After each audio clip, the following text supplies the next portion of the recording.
नमस्कार हरि प्रेमियों, आपका हमारे YouTube चैनल में स्वागत है। सभी दर्शकों को जय माता दी। हरि प्रेमियों, कैसे हैं आप? उम्मीद है आप सब अच्छे होंगे। आइए आज का प्रसंग शुरू करते हैं। आज का प्रसंग है दुर्गा सप्तशती पाठ अध्याय 3। हरि प्रेमियों, उससे पहले अगर आप हमारे चैनल पर नए हैं तो प्लीज़ चैनल को सब्सक्राइब जरूर कर लीजिए और बेल आइकॉन को जरूर दबा लीजिए ताकि आप तक हमारे सारे नोटिफिकेशन पहुंचते रहे। हरि प्रेमियों, आपका एक भी सब्सक्राइब हमारे लिए बेहद मायने रखता है। आइए माँ दुर्गा सप्तशती पाठ अध्याय 3 सुनते हैं। महर्षि मेधा बोले, महिषासुर की सेना नष्ट होती देखकर उस सेनापति चिक्सुर को क्रोध में भरकर देवी के साथ युद्ध करने के लिए आगे बढ़ने लगा। वह देवी पर इस प्रकार बाणों की वर्षा करने लगी मानो सुमेरु पर्वत पानी की धार बरसा रहा हो। इस प्रकार देवी माँ ने अपने बाणों से उसके बाणों को काट डाला और उसके घोड़ों और सारथी को मार डाला। साथ ही उसके धनुष और उसकी अत्यंत ऊंची ध्वजा को भी काटकर नीचे गिरा दिया।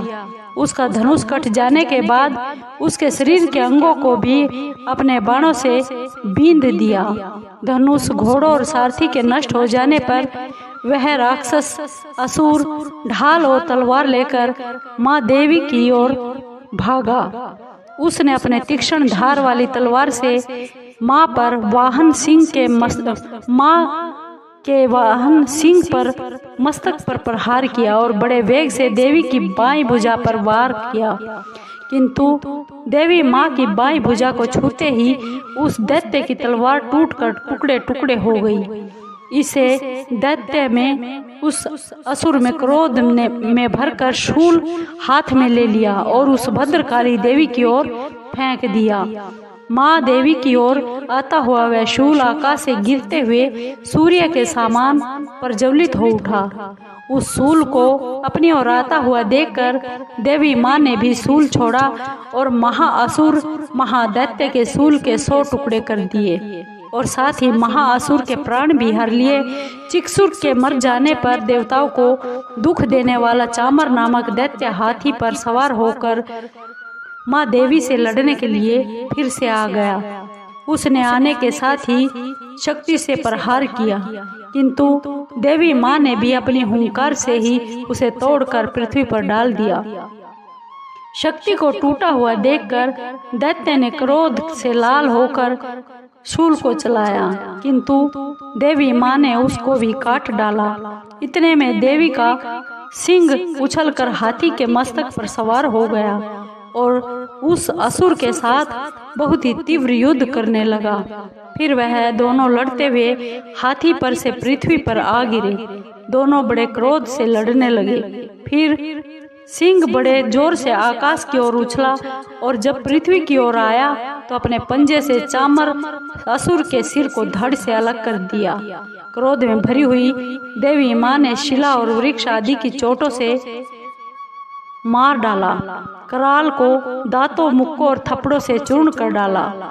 क्रोध हुए देवी ने गदा के प्रहार से उस राक्षस को मार डाला।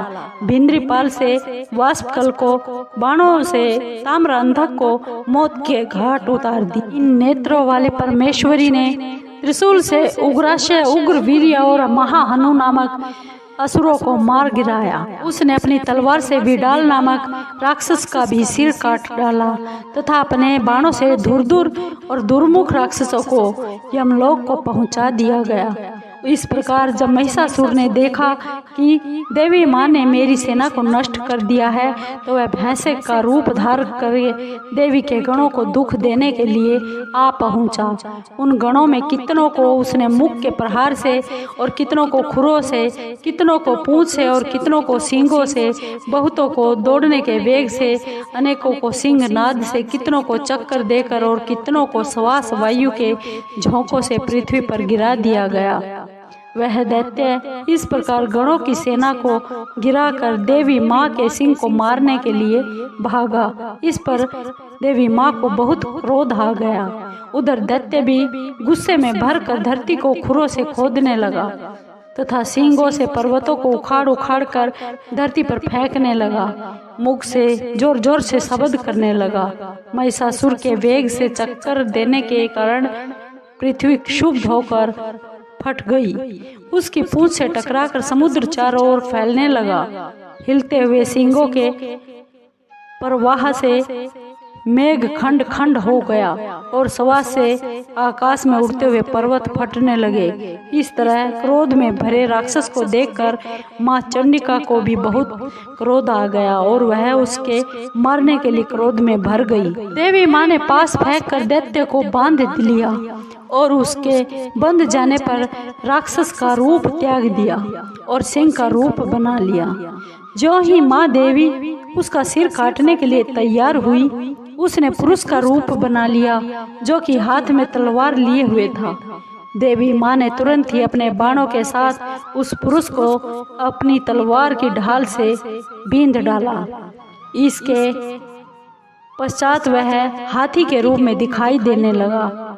अपनी लंबी सूंड से देवी माँ के वाहन सिंह को खींचने लगा और गर्जने लगा। देवी ने अपनी तलवार से उसकी सूंड काट डाली।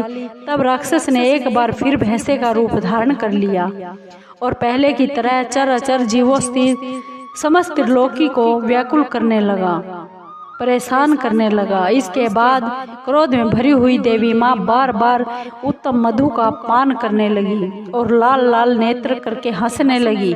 उधर बल वीर्य तथा मद से क्रोध हुआ असुर भी गरजने लगा। अपने सींगों से देवी पर पर्वतों को फेंकने लगा।